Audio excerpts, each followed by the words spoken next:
And here we are for yet another unboxing. This one is for the HoBao Hyper VS2. This is a 1/8 scale 4-wheel drive buggy. It's available brushless or nitro, and you can get them as a roller or as a ready to run. I of course got the roller as you saw in the unboxing, and I cannot wait because, believe it or not, despite me having done videos with HoBao vehicles for many years now, and having variety of different cars, this is actually my first official HoBao 8 scale buggy. Now, of course, don't count the Offner Buggy 8.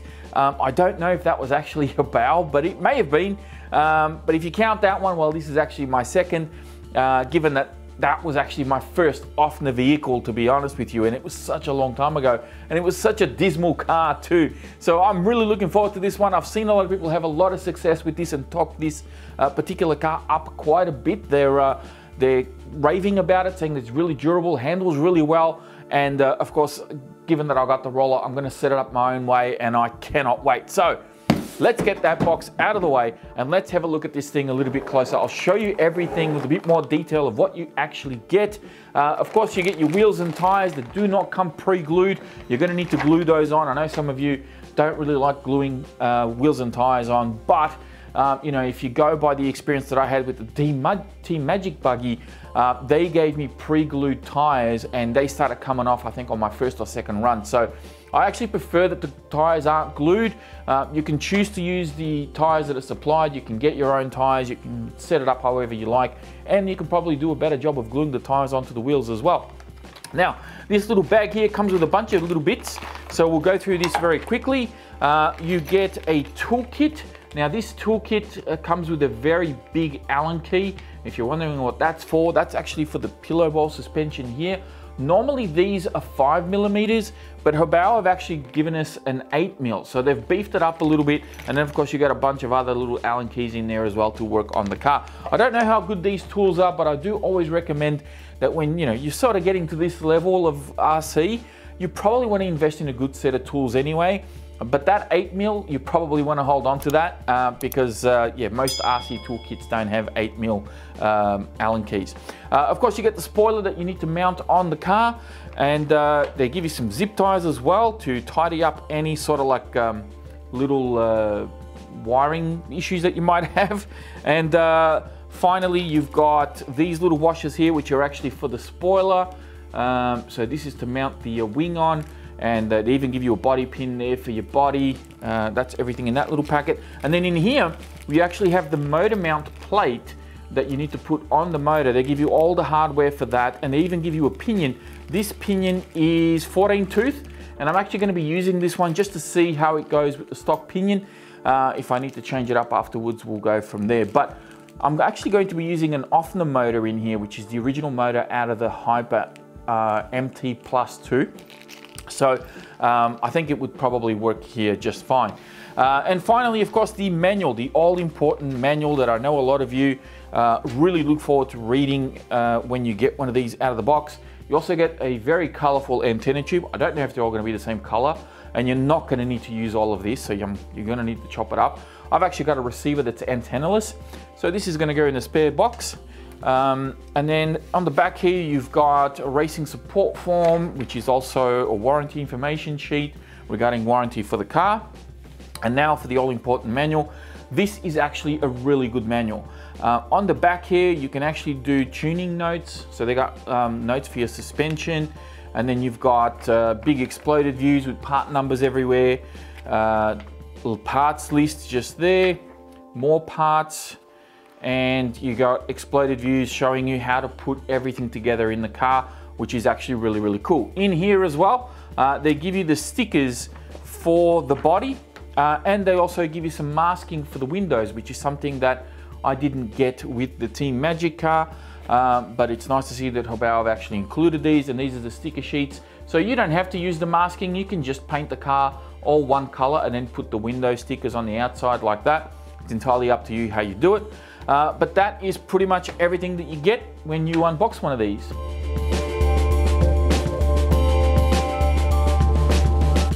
So finally, moving on to the car itself. Here it is in all its absolute glory. I really like the fit and finish of this thing. It just looks a class above compared to some of the other RCs that I've had recently. So I really like what HoBao have done with this particular car, and I have no doubt that the ready to run would be just equally as good, but of course it'll have its electrics in there already. Now, I do want to sort of talk about the body a little bit. We'll start with that. You know, I can't really talk too much about the suspension because I don't have wheels and tires in this, but it does feel very, very nice and plush. The body, so the body is kind of unique. I don't think I've had any cars like this, like with the body set up like this. And by that I mean that it only has one body pin holding it in place, and then it has this horizontal post on the back there that kind of just doesn't have a body pin. It doesn't need it, right? Because it's not going to come off. And essentially, to take the body off, you basically just lift the front and it should come off. But then you have a little bit of an issue where you have to push the body to flex it to get past these bolts here on the shock tower, which is not a big deal, right? That's not a big deal. You know, if you want to, you can trim it. I'm probably going to trim it a little bit. That's really not a big issue. Where I do find that's a little bit of an issue, and that is 100% going to require some trimming, is just on the upper A arm here. You can see that the arm, as it flexes, it's hitting the body, right? So it's kind of hard to show because I haven't got the body pin on there, but it actually hits that body. You can see it flex there a little bit. So I am going to have to cut this up a little bit on both sides just so that it clears the arm, because A, you could be damaging the arm, and B, this is eventually going to start ripping into the body. It's going to break it, cut it, you know, tear it. So that's really not ideal. So I think that's a bit of an oversight and something that HoBao can definitely improve upon in the future. Aside from that, you know, I do appreciate that everything's already pre-cut, so that's going to save everybody a lot of time. And I know that some people out there aren't the greatest at cutting bodies, especially in a straight line. So the fact that this all comes pre-trimmed and everything, it looks as though the steering and everything kind of clears the front end, which is great. It's just these upper A arms and the length here that I think could be changed up a little bit. But aside from that, the body, you know, feels pretty good, looks pretty good. So hopefully I'll do a good job with the paint job. All right, so moving on to the layout. This is, of course, pretty identical to a lot of the HoBao cars that are already on the market. You've got your fixed battery tray here, so there's no length or width adjustment with the tray. It does have Velcro straps, so you've got plenty of height adjustment. However, you do need to keep in mind that the Buggy bodies hug the chassis pretty tightly, right? So you don't have an endless ceiling. And if you're planning on running 6S in this and getting a couple of big 3S batteries in here or a big chunky 6S, just be careful because you may end up hitting the body. There's not a lot of ceiling height there. So just bear that in mind. Make sure you check your battery tray dimensions before you start buying, you know, 6,000, 8,000 milliamp 6S batteries, and then they don't fit in your trays. On the back here, you've got your little platform for your ESC.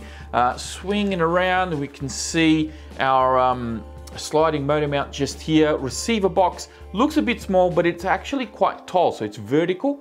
And I think it's going to accommodate most receivers. I think there might still be a couple of chunky ones out there that might not fit in here, so you might need to mount that outside somewhere, or put it on top of the receiver box even. But in most cases, I think this will accommodate most receivers without too many hassles. Steering servo is going to go here. It's mounted on its side, so it'll lay down on the chassis, and it's, you know, this is a very sturdy mount, so this is not going to flex or move around. We've got a 25 tooth spline aluminium servo horn ready to go. Our steering assembly, so we've got our servo saver just here. We've got our alloy anchorman. We've got an aluminium top plate for your steering, and then of course this leads on to the plastic chassis braces front and rear that are there. Now, I personally haven't had any issues with chassis braces from HoBao in the past. But that's not to say that some people, you know, if you bash hard enough, you may actually have some issues. I think they offer alloy versions of these. So if you do want to upgrade to those, you can later on. But like I said, personally, I've never really had an issue.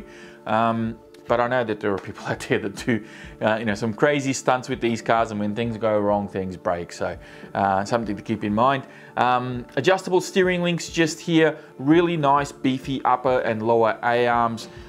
We've got our front shocks, which of course are 16mm big bore with aluminium threaded bodies, aluminium shock caps, CNC machined shock towers front and rear, alloy standoffs. We've got plenty of adjustments in the shock towers, both in the front and in the rear. You can see heaps of little holes there for you to play around with suspension geometry. There are a couple of adjustment points on the arms in the rear and of course in the front as well. Note that they also have a righty-tighty and a righty-loosey screw. So silver and black means that one of these is actually going to be spinning the other way to tighten up. Keep that in mind. This is a good thing. You know, a lot of high-end race kits have these types of screws just to prevent things from backing out, and you'll notice it'll be the same on the back as well. So you can see a silver screw there and a black one on that side. So I think the silver one's the one that goes the opposite way. I think that's how it works. Universal drive shafts in the front and standard dog bones in the rear. Now you'll notice these drive shafts aren't super beefy, right? So this car is advertised as a race buggy, right? So in order to be, you know, keep weight down, they don't put 5, 6, 10 millimeter drive shafts in these cars. They keep weight down by giving us universals and, you know, a decently thick drive shaft. The same thing applies for the center drive shafts that you see here. These aren't your typical like 5 or 6 mil that you see in some of the hardcore basher cars out there. Although the car can be bashed, it is designed and advertised and promoted to be for racing. So just bear that in mind. You know, don't go trying to jump the biggest house in your neighborhood with it. Just gear it down a couple of notches. Enjoy the car because it is designed to handle really well. That's its main purpose. So hopefully, you know, you guys can understand the compromise there.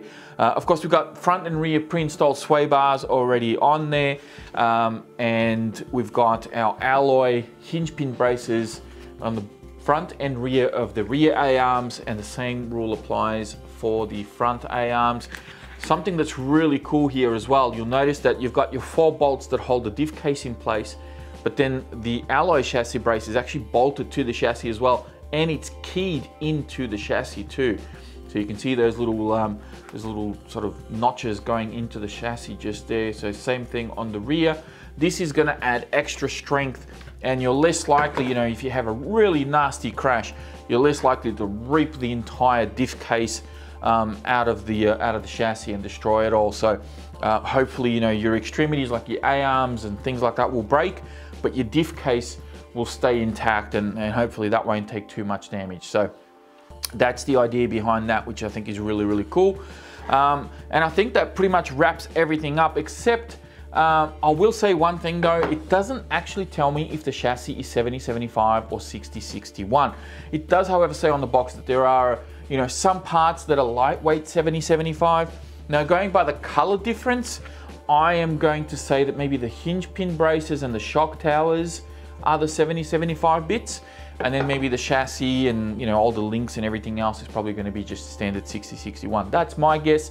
Again, it doesn't specify either or, but I think it's better to maybe lower our expectations a little bit before we get too carried away. So that's pretty much everything on the car. So let's move on to the electrics install.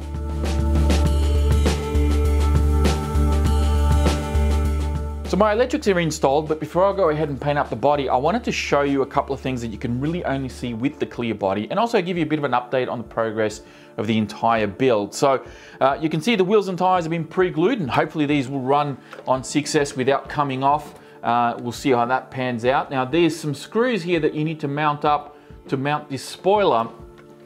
You've got some alloy washers up the top here which look really good. But these ones on the back, they're a little bit problematic because they give you these little, if I can grab them here real quick, they give you these little plastic washers. And you can see here on this one, how it's kind of stressed. So as I was mounting these up, the screw went straight through this washer.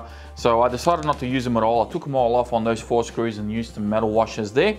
And I'll just show you again where the A-arms are kind of hitting the top of the body there. You can see now with the body pin in how that hits that body and needs a little bit of trimming. I'm also going to need to trim the steering here. I thought it cleared it, but it obviously doesn't. You can see that it hits there quite easily. So a little bit of trimming required on the body.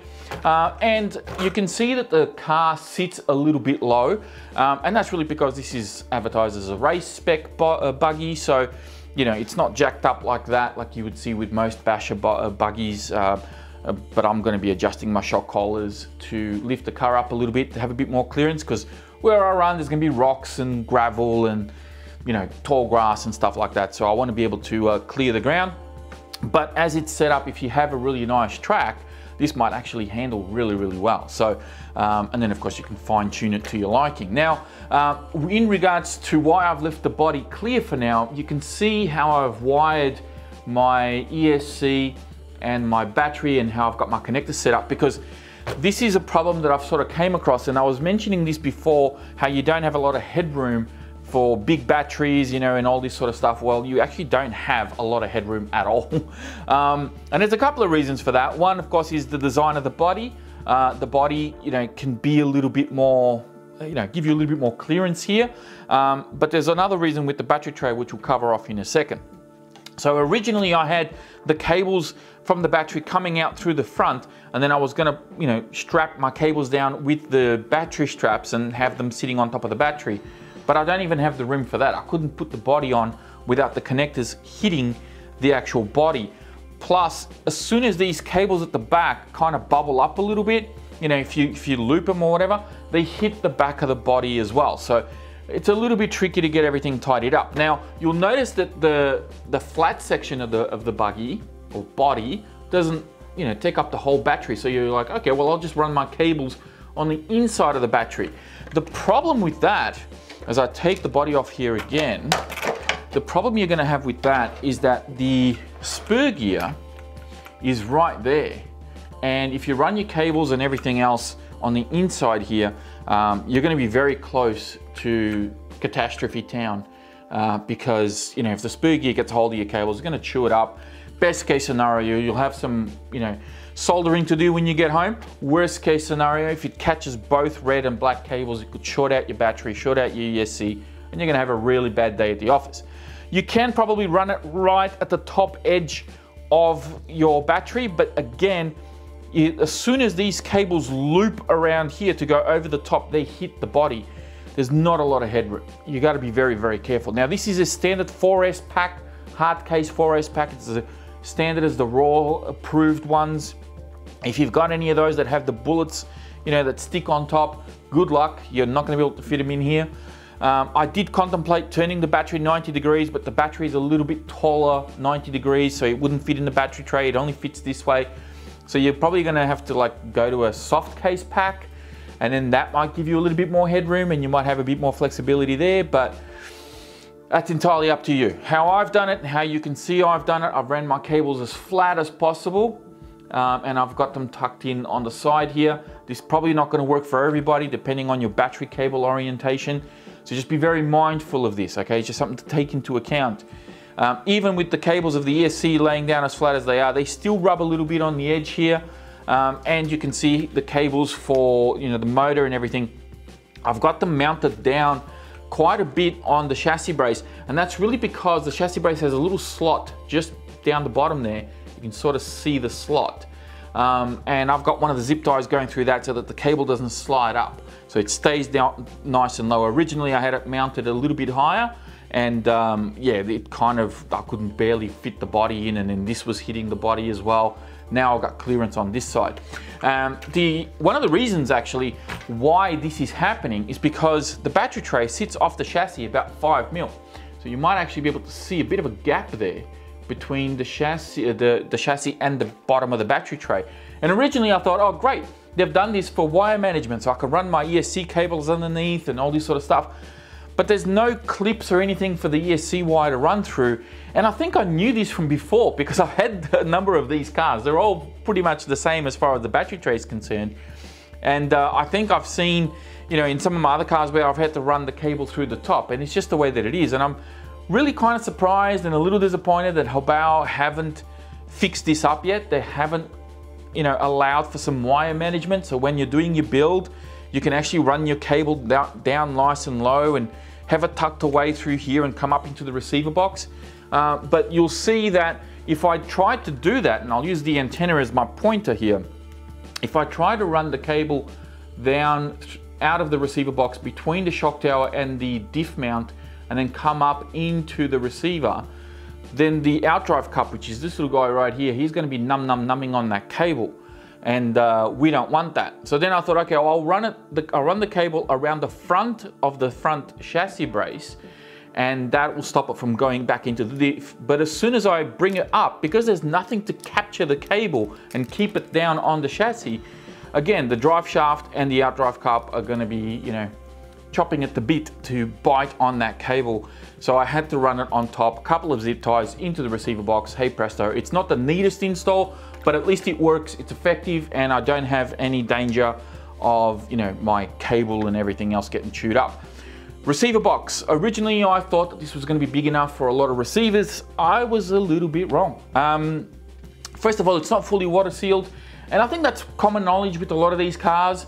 If you've had them before, this is just the way that they are. They're just a flat seal, so you know, don't think that you're going to be splashing through water or submerging this thing and your receiver is going to be safe, because it's not going to be. I've got a little SR215 Spectrum receiver, which is a tiny little receiver, and unfortunately I can't really stick it to the sidewall. I can't stick it to the bottom. It's kind of just squished in there with all the excess cable, and that's where it's going to live. And then of course I've got the little antenna sort of coming up through this little tube here. The tube, you want to feed it through the bottom of this. If I tried to feed it through the top and I just couldn't get it to go in through the top, so try, you know, take this little spring thing out, feed your tube through the bottom. If of course you have an antenna on your receiver. I was originally going to use a Futaba antennaless receiver, but I changed it out last minute because there's a good chance that this buggy is going to go up against the Team Magic buggy at some point, maybe racing each other, and I wanted to have it on two separate radios, so that's why I did that. Of course, you can retrofit a different receiver box on top of the steering servo here. There's a little bit of space. You might be able to bolt something down, double-sided tape, even just have the receiver sitting out there in bare, you know, naked, without a box at all. So that's always an option if you want to do that. But then again, you do have the issue of cable, you know, hiding on your cable and all that sort of stuff.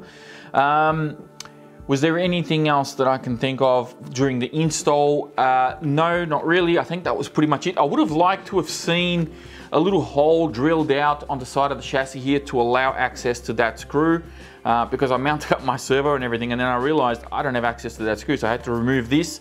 Of course, you can take the servo horn out of this link first, mount it to your servo, and then of course put the link back in. But I was just lazy. I didn't want to rip everything apart again after I had my servo in there. They give you the screws for the motor here, which works perfect. Keep in mind that there are no M4 screws in this kit. So if you have a big motor that requires M4 screws, you are going to need to get those yourself. Plus, I don't think the motor mount really allows for M4. I think this is only M3. So just something to keep in mind there as well. Aside from that, that's pretty much it as far as the install goes. I'm now going to be painting up the body, and then we'll come back and wrap this whole video up.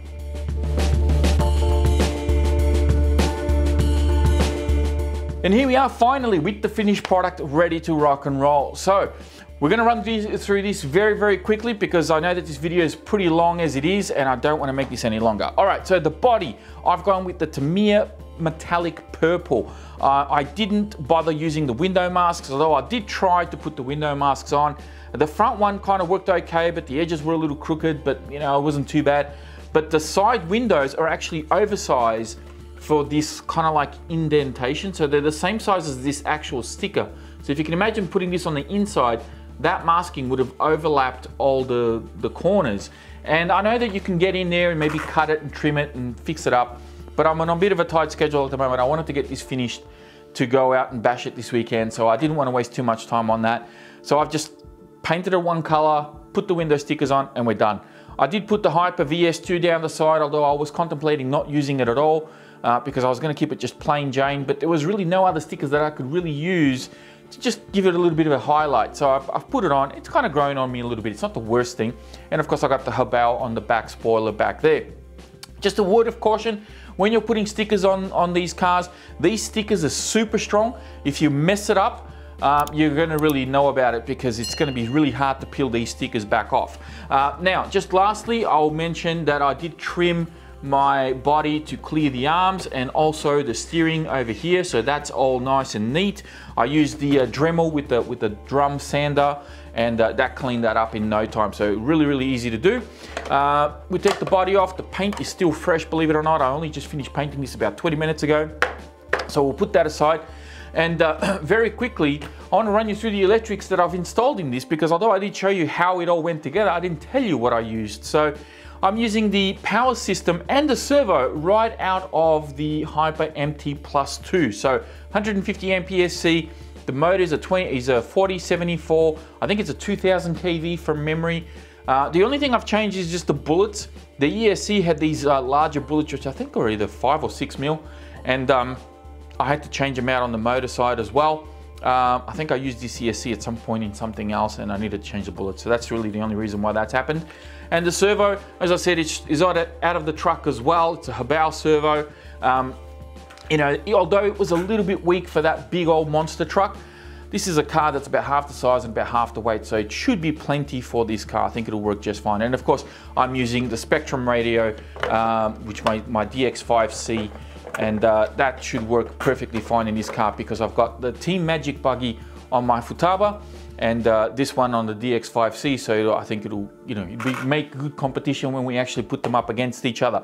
So that's pretty much it for this video. If I've missed anything, if you have any questions, be sure to leave them in the comment section down below. Don't forget to hit that like button before you leave, because, you know, this is a fairly long video that's taken a long time to put together, and I do appreciate the likes and the comments that you guys leave. Subscribe to the channel if you're new, and of course, I'll be speaking to you all in the next upload.